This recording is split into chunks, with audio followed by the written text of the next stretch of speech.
Okay friends, సుప్రీంకోర్టుకి సంబంధించినటువంటి miscellaneous points ఇప్పుడు మనం తెలుసుకుందాం. సో మనం సుప్రీంకోర్టుకి సంబంధించిన ప్రధానమైనటువంటి ఆర్టికల్స్ అన్ని కూడా డిస్కస్ చేసాం. సుప్రీంకోర్టు అధికారులకు సంబంధించిన అంశాలను కూడా తెలుసుకున్నాం. సో ఇప్పుడు ఇతర ఆర్టికల్స్ కొన్ని ఉన్నాయి, వాటి గురించి కూడా అప్పుడప్పుడు మనకి ఎగ్జామ్లో అడుగుతున్నారు. సో వాటిని కూడా మనం కంపల్సరీగా తెలుసుకుందాం. 135 అనేటువంటి ఆర్టికల్ అండి, 135వ ఆర్టికల్. సో ఈ 135వ ఆర్టికల్ దేనికి సంబంధించింది అంటే ఫెడరల్ కోర్టుకు సంబంధించినటువంటి అధికారాలు, ఫెడరల్ కోర్టుకు సంబంధించినటువంటి అధికారాలన్నీ కూడా భారత సుప్రీంకోర్టుకు వర్తిస్తాయి అని చెప్పేసి ఈ ఆర్టికల్ చెప్తుంది. అంటే 1950 జనవరి 28 కంటే ముందు మనకు ఫెడరల్ కోర్ట్ అనేది ఉండేది. 1935 చట్టం ప్రకారం ఫెడరల్ కోర్ట్ అనేది ఉండేది. సో ఆ ఫెడరల్ కోర్టుకు ఉన్నటువంటి ఆల్ పవర్స్ తర్వాత భారత సుప్రీంకోర్టుకు వర్తిస్తాయి అని చెప్పేసి రాజ్యాంగంలో ఈ 135వ ఆర్టికల్ అనేది చెప్తుంది. తర్వాత 138వ ఆర్టికల్, 138వ ఆర్టికల్. సో ఈ 138వ ఆర్టికల్ ఏం చెప్తుందంటే సుప్రీంకోర్టు అధికారాలను విస్తృతం చేస్తూ అధికారాల పరిధిని విస్తృతం చేస్తూ లేదా విస్తరిస్తూ లేదా పెంచుతూ పార్లమెంటు తగు చట్టం చేయవచ్చును అని చెప్పేసి మనకి ఆర్టికల్ చెప్తుంది. అంటే రాజ్యాంగం ప్రకారం సుప్రీంకోర్టుకి ఏ అధికారాలు అయితే ఉన్నాయో ఈ అధికారాలు కాకుండా ఇంకా అదనపు అధికారాలను కూడా కల్పించేటువంటి అధికారం పార్లమెంటుకు ఉంది. పార్లమెంట్ చట్టం ద్వారా సుప్రీంకోర్టు అధికారాల పరిధిని పెంచవచ్చును అని చెప్పేసి 138వ ఆర్టికల్ అనేది చెప్తుంది. తర్వాత 139వ ఆర్టికల్. సో 139వ ఆర్టికల్ ఏం చెప్తుంది అంటే సుప్రీంకోర్టుకు ప్రాథమిక హక్కులకే కాకుండా ఇతర అంశాలపై కూడా సుప్రీంకోర్టు ప్రాథమిక హక్కులకే కాకుండా ఇతర అంశాలపై కూడా రిట్స్ జారీ చేసే అధికారమును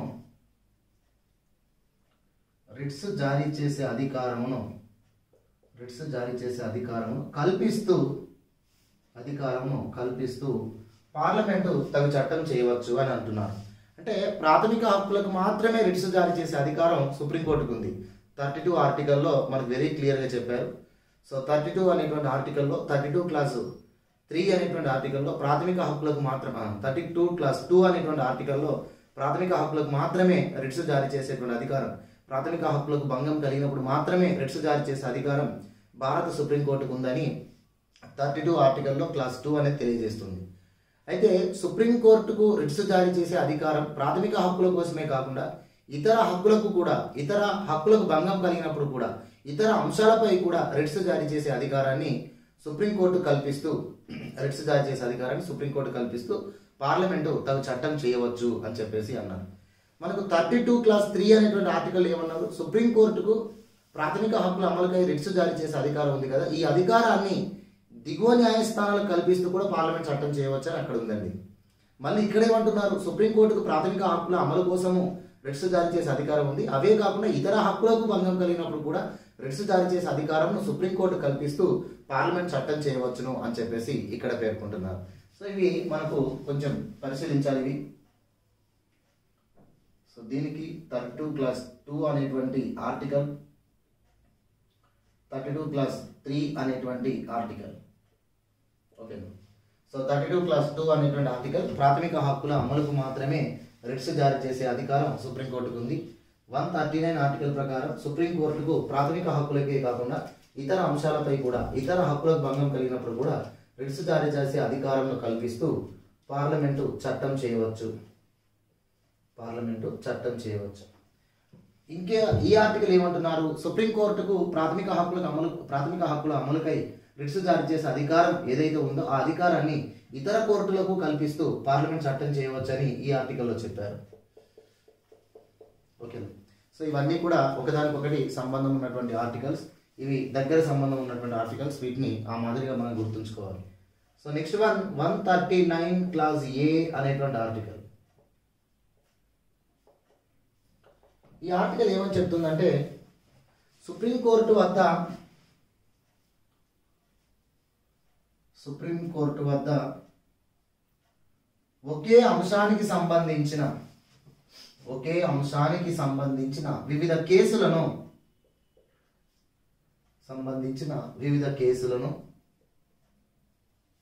అదేవిధంగా హైకోర్టుల వద్ద ఒకే అంశానికి సంబంధించిన వివిధ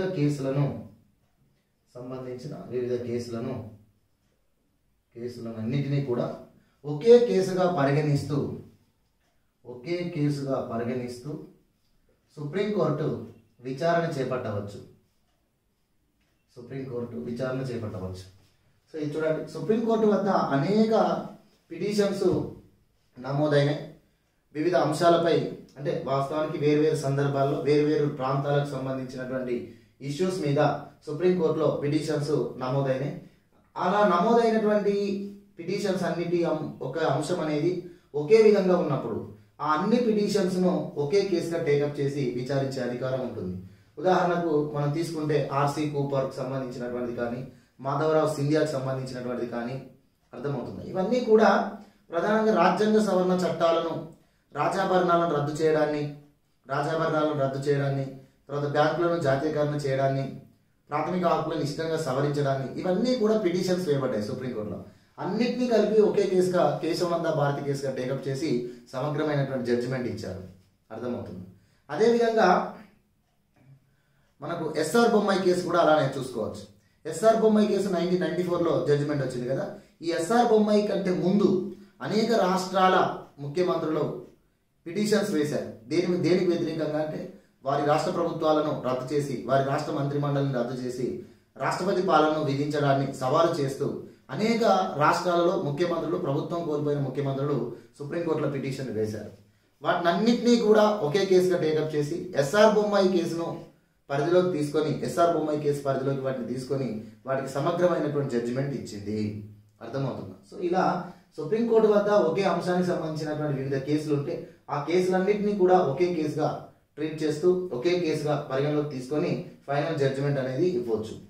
ఆ సుప్రీంకోర్టు వద్ద ఉన్న కేసులే కాదు, సుప్రీంకోర్టు ఆ కేసులన్నింటినీ కూడా ఒకే కేసుగా టేకప్ చేసే సమయంలో అదే అంశానికి సంబంధించినటువంటి కేసులు కూడా వివిధ హైకోర్టు వద్ద కూడా ఉంటే వాటినన్నింటినీ కూడా వాటి పరిధిలోకి చేస్తూ ఒకే కేసుగా టేకప్ చేసి జడ్జిమెంట్ కూడా ఇవ్వచ్చు. ఇది 139 క్లాస్ ఏ అనేటువంటి ఆర్టికల్ తెలియజేస్తుంది. సో నెక్స్ట్ 140 అనేటువంటి ఆర్టికల్, 140వ ఆర్టికల్. 140వ ఆర్టికల్ ఏం చెప్తుందంటే సుప్రీంకోర్టు తన అధికారాలను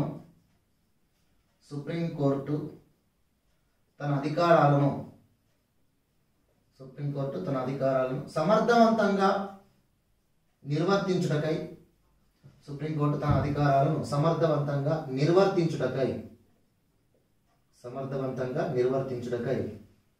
కావలసిన ఇతర అధికారాలను కల్పిస్తూ పార్లమెంటు తగు చట్టం చేయవచ్చు. అంటే రాజ్యాంగం ప్రకారం సుప్రీంకోర్టుకి ఏ అధికారాలు అయితే ఉన్నాయో ఆ అధికారాలను సుప్రీంకోర్టు సమర్థవంతంగా అధికారాలు నిర్వర్తించడానికి ఇతర పవర్స్ ఏమైనా కావాల్సి ఉంటే, ఇతర అధికారాలు ఇంకేమైనా కావాల్సి ఉంటే ఆ అధికారాలను కల్పిస్తూ పార్లమెంట్ తగు చట్టం చేయవచ్చు అని చెప్పేసి 140వ ఆర్టికల్ పేర్కొంది. తర్వాత 141వ ఆర్టికల్ 141 అనేటువంటి ఆర్టికల్. ఈ ఆర్టికల్ ఏం చెప్తుందంటే సుప్రీంకోర్టు ధృవీకరించిన లేదా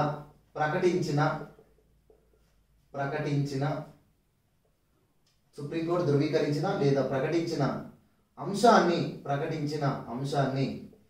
దేశంలోని దిగువ న్యాయస్థానాలన్నీ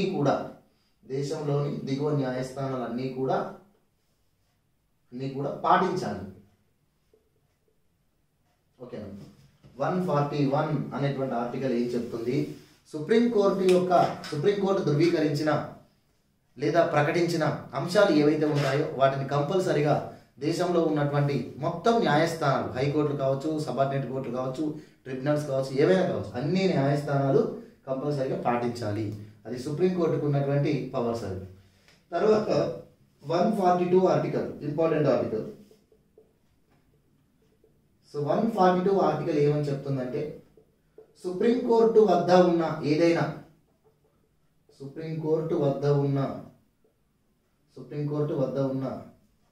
ఏదైనా వివాదము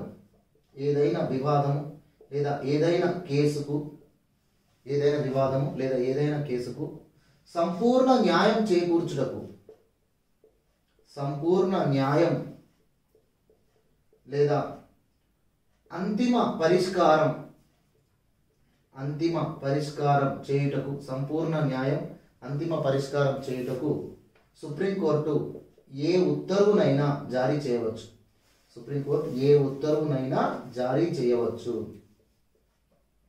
సో ఉత్తర్వు అంటే ఇక్కడ డిగ్రీ, ఉత్తర్వు అంటే ఇక్కడ ఆర్డర్ అంటారు. ఉత్తర్వు అంటే ఆర్డర్ అంటారు, డిగ్రీ అంటే తీర్పు అంటారు. ఓకేనా. అంటే సుప్రీంకోర్టు వాస్తవానికి డిగ్రీస్ ప్రకటిస్తుంది, అంటే జడ్జిమెంట్ ఇస్తుంది. కానీ ఆర్డర్ పాస్ చేయడం అనేది కూడా సుప్రీంకోర్టుకు ఉంది. ఏంటిదట, ఇది చాలా ఇంపార్టెంట్ ఆర్టికల్ అండి. సుప్రీంకోర్టు వద్ద ఎంతో కాలంగా పెండింగ్లో ఉన్నటువంటి ఒక వివాదం, సుప్రీంకోర్టు వద్ద ఉన్నటువంటి ఏదో కేసు చాలా కాలం నుంచి, దీర్ఘకాలం నుంచి అది పెండింగ్లో ఉన్నప్పుడు దానికి సంపూర్ణ న్యాయం, అంతిమ పరిష్కారము తెలియజేయడం కోసము సుప్రీంకోర్టు ఒక తీర్పును పేర్కొంటూ దాన్ని అమలు చేయాలని ఉత్తర్వు జారీ చేయవచ్చు.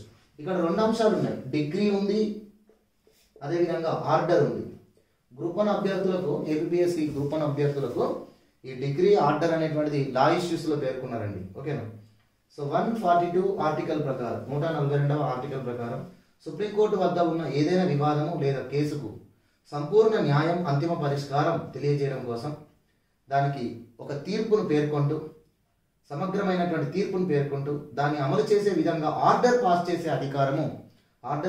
అధికారం సుప్రీంకోర్టుకు ఉంది. సుప్రీంకోర్టు జారీ చేసిన ఈ ఆర్డర్ను అమలు చేసే బాధ్యత కేంద్ర ప్రభుత్వంది. అవసరమైతే దానికోసం పార్లమెంటు చట్టం చేయాలి. పార్లమెంట్ చట్టం చేసేంత వరకు రాష్ట్రపతి ఉత్తర్వు ద్వారా అది అమలయ్యేలా చర్యలు తీసుకోవాలి. ఇది 142 ఆర్టికల్. సో దీనికి బెస్ట్ ఎగ్జాంపుల్ ఏంటో తెలుసా? అయోధ్య. సో అయోధ్య వివాదం అనేది 1992 సంవత్సరం నుంచి పెండింగ్లో ఉంది. సో మొన్న మనకు రీసెంట్గా జడ్జిమెంట్ అనేది ఇచ్చారు 2019లో. దానికి సంబంధించినటువంటి జడ్జిమెంట్ అనేటువంటి మనకు రావడం జరిగింది. సో అయోధ్యకు సంబంధించినటువంటి అంతిమమైనటువంటి పరిష్కారం, సంపూర్ణమైనటువంటి న్యాయమును పేర్కొంటూ, సో అనేక ఆధారాలను చూపుతూ తీర్పు పేర్కొని దాన్ని అమలు చేయాలని ఉత్తర్వు జారీ చేసింది. సో ఏ విధంగా అమలు చేయాలని, వెంటనే అక్కడ రామ మందిరం నిర్మించాలని, దానికి సంబంధించినటువంటి ఒక ట్రస్ట్ ఏర్పాటు చేయాలని, ఆ ట్రస్టులో ఎవరెవరు ఉండాలి అనేటువంటి మార్గదర్శకాలను పేర్కొంది. తర్వాత ట్రస్ట్ ఏర్పాటు చేసి ఎంతకాలంలోపు నిర్మాణంను ప్రారంభించాలో కూడా ఆర్డర్ పాస్ చేసింది. అదేవిధంగా అక్కడ అంతకుముందు అయోధ్య వివాదం, భూ వివాదం ఏదైతే ఉందో దాని పరిధిలో మొత్తం భూములన్నీ కూడా ఒక చట్టం ద్వారా తీసుకున్నారు. ఆ భూములన్నీ కూడా ఈ ప్రభుత్వం ఆధీనంలోనే ఉండాలని, తర్వాత అయోధ్యలోనే వేరే ప్రాంతంలో బాబ్రీ మసీదుకు ఒక 5 ఎకరాల స్థలాన్ని కేటాయించి అక్కడ మసీదు నిర్మాణం కూడా ప్రభుత్వం చేపట్టాలని, ఇలా ఎన్నో ఆర్డర్ను తీసుకొచ్చింది. ఒకటి డిగ్రీ చెప్పింది. డిగ్రీ అంటే ఏంటి? అంతిమ పరిష్కారము, అంతిమ తీర్పును చెప్పింది. ఎలా చెప్పింది? చాలా వరకు చారిత్రక గ్రంథాలను, పురావస్తు యొక్క ఆధారాలను బేస్ చేసుకొని, అసలు అక్కడ రామ మందిరం ఉండనా, ముందు మసీదు ఉండనా అని నిర్ణయించుకుని, అక్కడ రామ మందిరమే ఉంది, రామ మందిరం పైనే మసీదు అనేటువంటి నిర్మాణం జరిగింది కాబట్టి ఆ స్థలం రామ మందిరందే అని చెప్పి, రాముడి యొక్క జన్మస్థలంగానే, రాముడి యొక్క బాలమందిర్ అంటే బాలరాముడి యొక్క స్థలంగానే దాన్ని పేర్కొంటూ ఒక తీర్పునిస్తూ ఆ తీర్పును అమలు చేసే విధంగా ఒక ఆర్డర్ పాస్ చేసింది. ఓకేనా, ఒక ఆర్డర్. తీర్పు ఇవ్వడం అనేది సంపూర్ణమైనటువంటి సమగ్రమైన తీర్పు ఇవ్వడానికి డిగ్రీ అంటారు. దాన్ని అమలు చేసే విధంగా ఉత్తర్వు జారీ చేయడాన్ని ఆర్డర్ అంటారు. సో ఇలా డిగ్రీ ఆర్డర్ చేసేటువంటి అధికారం సుప్రీంకోర్టుకు 142 ఆర్టికల్ అనేటువంటిది ఉంది. ఎగ్జాంపుల్ అయోధ్య కేసును మీరు ఎగ్జాంపుల్గా తీసుకోండి. సో తర్వాత నెక్స్ట్ 144 ఆర్టికల్. సో మీకు డౌట్ రావచ్చు, సీక్వెన్స్లో చెప్పట్లేదు ఏంటి సార్ అని చెప్పి. 135 చెప్పారు, 136, 137 చెప్పలేదు, 138కి వెళ్ళిపోయారు అని చెప్పేసి. సో ఆల్రెడీ 136 మనకు వచ్చింది, ప్రత్యేక అప్పీల విచారణ అధికారం అని. 137 వచ్చేసింది ఆల్రెడీ మనకు, అది పునః సమీక్ష అధికారం అని. సో కాబట్టి మనకు సుప్రీంకోర్టుకు సంబంధించినటువంటి అధికారాల వద్ద కొన్ని ఆర్టికల్స్ మనం ప్రస్తావించాం. అవి కాకుండా ఇతర ఆర్టికల్స్ను ఇక్కడ మనం ప్రస్తావిస్తున్నాం. ఓకేనా, రైట్. తర్వాత ఇక మిగతా ఆర్టికల్స్ 144, ఓకేనా, 144, 145, 146 అనేటువంటివి మనకున్నాయి.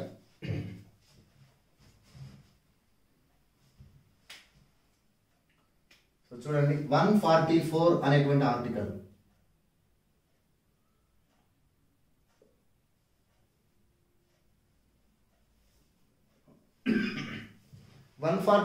అనేటువంటి ఆర్టికల్ ఏం చెప్తుందండి, సుప్రీంకోర్టుకు వివిధ సంస్థలు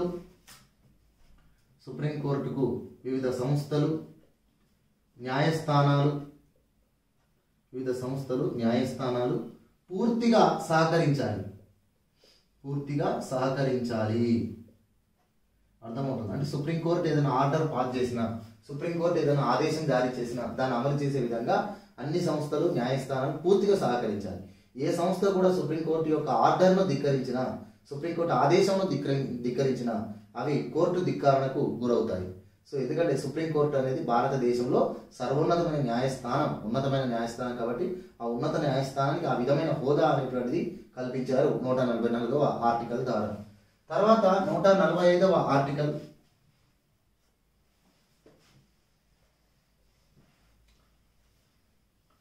సో 145వ ఆర్టికల్ ఏం చెప్తుందంటే,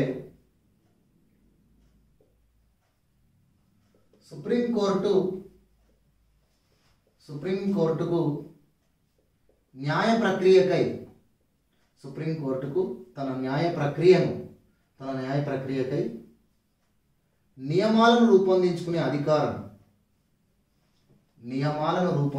అధికారము కలదు అని చెప్పేసి ఉంది. నియమాలను రూపొందించుకునే అధికారం కలదు అంటే ఏమిటి ఒకసారి చూద్దాం. సుప్రీంకోర్టుకు న్యాయ ప్రక్రియకు సంబంధించి నియమాలను రూపొందించుకునే అధికారం అంటే సుప్రీంకోర్టు అనేక జ్యుడిషియరీ ప్రాసెస్ను కలిగి ఉంటుంది, తన న్యాయ విధులను నిర్వర్తించాల్సి ఉంటుంది. మరి సుప్రీంకోర్టు తన న్యాయ విధులను నిర్వర్తించడానికి కావలసిన నియమాలను కానీ, నిబంధనలు కానీ, విధి విధానాలు కానీ రూపొందించుకునే అధికారం సుప్రీంకోర్టుకే ఉంది అని చెప్పేసి 145 ఆర్టికల్ ద్వారా మనకు తెలుస్తుంది. అయితే సుప్రీంకోర్టుకు ఉన్నటువంటి అధికారం సుప్రీంకోర్టుకు సొంతంగా చేసుకోవడానికి వీల్లేదు. మళ్ళీ ఇక్కడ ఇతర క్లాసుల ద్వారా వివరణ ఇచ్చారు. అదేమిటి అంటే 145 క్లాస్ 1 అనేటువంటి ఆర్టికల్లో చెప్పారు, సుప్రీంకోర్టు తన న్యాయ ప్రక్రియకు సంబంధించిన నియమ నిబంధనలు రూపొందించుకునే అధికారం ఉంది. అయితే ఆ నియమ నిబంధనలు అనేవి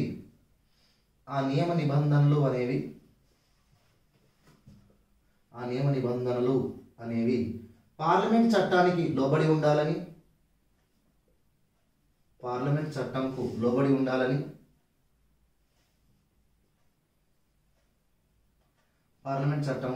ఉండాలని, అదేవిధంగా సుప్రీంకోర్టు తమ న్యాయ ప్రక్రియను పూర్తి చేయడం కోసం ఏవైనా నియమ నిబంధనలు రూపొందించుకుంటే దానికి రాష్ట్రపతి యొక్క పూర్వ అనుమతి కూడా ఉండాలని, రాష్ట్రపతి యొక్క పూర్వ అనుమతి ఉండాలి మరియు పార్లమెంట్ చట్టానికి లోబడి ఉండాలి. సో రాష్ట్రపతి యొక్క పూర్వ అనుమతితో మరియు పార్లమెంట్ చట్టానికి లోబడి ఈ నియమ నిబంధనలను రూపొందించుకునే అధికారం ఉంది ఎవరికి? సుప్రీంకోర్టు. 145 ఆర్టికల్. ఓకేనా. తర్వాత ఇప్పుడు మనకి ఇందులోనే ఇంకేమని చెప్పారు అంటే జడ్జిమెంట్కి సంబంధించింది కూడా చెప్పారు. అంటే ఏదైనా ఒక కేసుకు సంబంధించి ధర్మాసనం ఏర్పాటు చేయడం, బెంచ్ను ఏర్పాటు చేయడంలో సుప్రీంకోర్టుకి అధికారం ఉంటుంది. అంటే ఏదైనా కేసు వచ్చినప్పుడు అది సింగిల్ జడ్జి బెంచ్ చేయాలా లేదా డివిజన్ బెంచ్ ఏర్పాటు చేయాలా అనేది సుప్రీంకోర్టే డిసైడ్ చేస్తుంది. ప్రభుత్వానికి అధికారం అనేది ఉండదు. అయితే క్లాస్ 3 అనేది ఏం చెప్తుంది అంటే